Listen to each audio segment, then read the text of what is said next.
Jadi kali ini saya akan membahas asal-usul para dewa-dewi Yunani kuno. Kita bisa membagi para dewa-dewi Yunani kuno ini menjadi tiga generasi. Yang pertama ada generasi primordial, generasi kedua ada para Titans, dan generasi ketiga ada The Olympians. Pada awalnya tidak apa-apa selain kekosongan atau void. Setelah itu yang pertama kali muncul adalah chaos atau kekacauan. Dari chaos muncullah Gaia. Gaia melambangkan bumi dan dianggap ibu dari segala penciptaan, atau Mother of Earth. Di bawah bumi ada Tartarus, salah satu dari primordial. Banyak yang bingung untuk membedakan antara Tartarus dengan wilayah kekuasaan Hades atau Underworld. Underworld itu adalah dunia bawah atau dunia orang mati, sedangkan Tartarus itu seperti neraka. Tartarus ini lebih ke tempat di mana monster yang paling ganas dan penjahat yang paling mengerikan dibuang. Terkadang dewa pun bisa dipenjara di Tartarus. Dari kehancuran atau chaos tersebut muncullah Erebus, yaitu kegelapan yang akan menguasai bumi. Erebus mempunyai arti kegelapan dan Nyx mempunyai arti malam. Mereka berdua bersatu melahirkan keturunan, yaitu Aider, hari, dan Hemera, cahaya. Oleh karena itu, mereka bilang matahari berasal dari kegelapan. Dari malam Nyx kita bisa melihat hal-hal seperti takdir, malapetaka, tidur, bahkan kematian. Gaia melahirkan Uranus, gunung-gunung Aurea, dan juga dewa laut purba Pontus. Uranus ini mewakilkan langit dengan segala keindahannya, dan dia mencoba membuktikan bahwa dirinya setara dengan Gaia atau Mother Earth. Si Uranus ini ingin menikahi ibunya sendiri, yaitu Gaia. Kemudian, Gaia dan Uranus menghasilkan keturunan yaitu ke-12 Titans atau generasi kedua, 3 Cyclops raksasa dan juga 3 Hecatoncheires yang mengerikan. Uranus sangat membenci keturunannya ini, terutama Hecatoncheires yang sangat jelek dan mengerikan. Saking bencinya sama anaknya sendiri, akhirnya dia memasukkan lagi anaknya ke dalam rahim Gaia. Otomatis Gaia kesakitan. Kemudian dia kasih sabit ke anak-anaknya untuk membalaskan dendamnya kepada Uranus. Tapi satu-satunya anak yang berani membalaskan dendam ibunya ke Uranus itu cuma si Cronus, anak terakhir dari para Titan.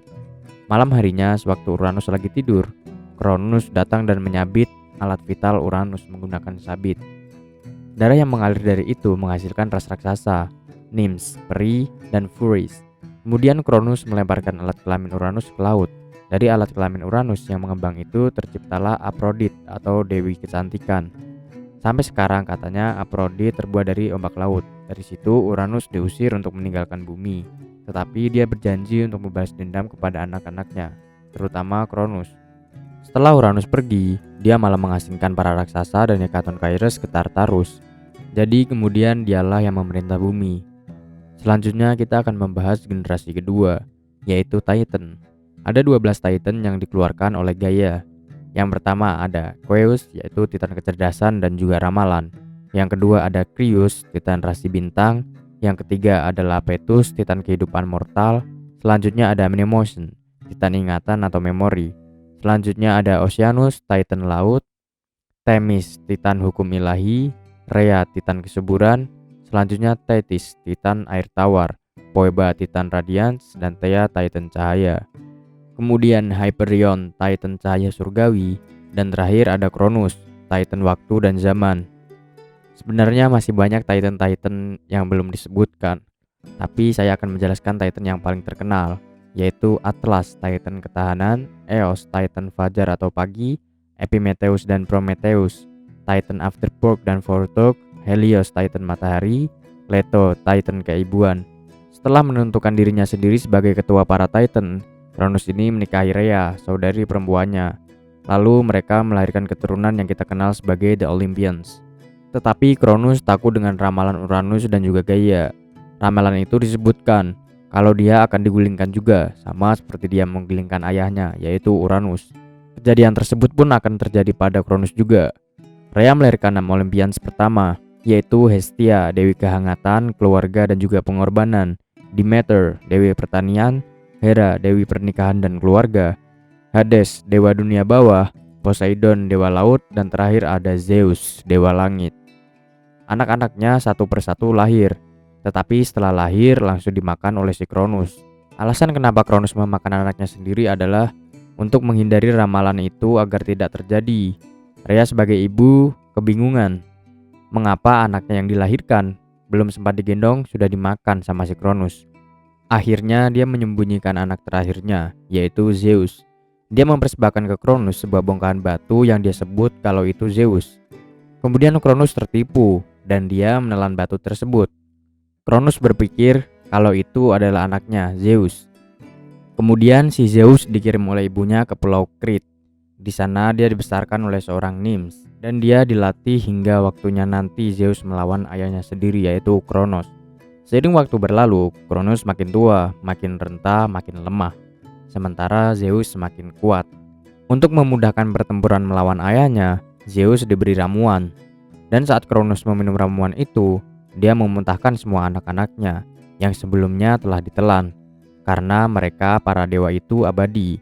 Pada saat mereka dimuntahkan, mereka sudah tumbuh besar dan kuat. Zeus dan saudara-saudarinya melawan Kronos ayahnya sendiri. Mereka pun berhasil mengalahkan si Kronos, lalu membuangnya ke Tartarus.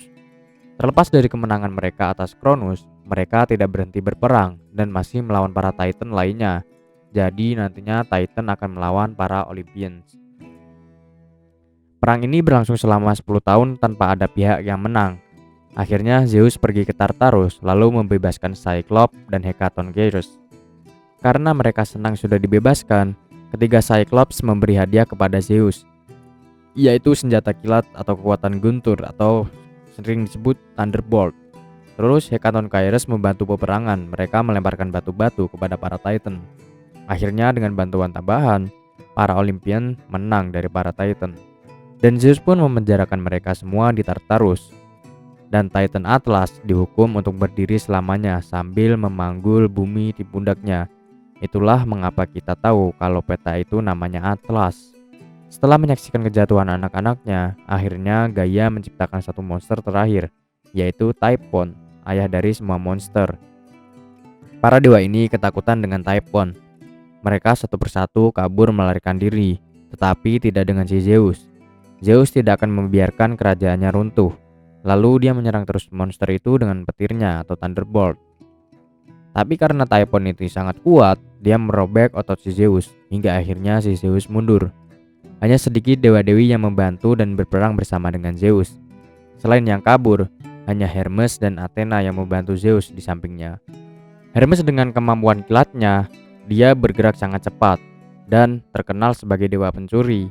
Dia mencuri otot Zeus yang diambil oleh Typhon, lalu mengembalikannya kepada Zeus. Setelah Zeus pulih, dia lebih termotivasi dan lebih kuat daripada sebelumnya, dan Zeus pun berhasil mengalahkan si Typhon. Setelah semua musuh sudah dikalahkan, tidak ada lagi yang berani menantang kekuasaan di Olympians. Tentu saja Zeus mengambil tempat di tahta tersebut. Sebenarnya cerita Yunani ini cerita anak durhaka kepada orang tua dan orang tua durhaka kepada anaknya. Dan cerita ini pun berulang dari generasi pertama, saat Uranus dikalahkan oleh anak-anaknya, begitu juga dengan Kronos yang dikalahkan oleh anak-anaknya sendiri. Dewa Yunani kuno ini sangat haus akan kekuasaan dan juga dominasi. Makanya mereka berperang melawan Titan hanya untuk merebut kekuasaan mereka sendiri. Para primordial atau Titan, mereka lebih digambarkan sebagai simbolisasi atau konsep serta personifikasi. Sedangkan The Olympians sudah punya bentuk yang jelas, penampilan jelas, sifat jelas, fisik jelas, karakter pun mempunyai karakter yang berbeda-beda. Oke, tadi adalah kisah para dewa-dewi Yunani kuno. Semoga kalian terhibur dan sampai jumpa di lain hari.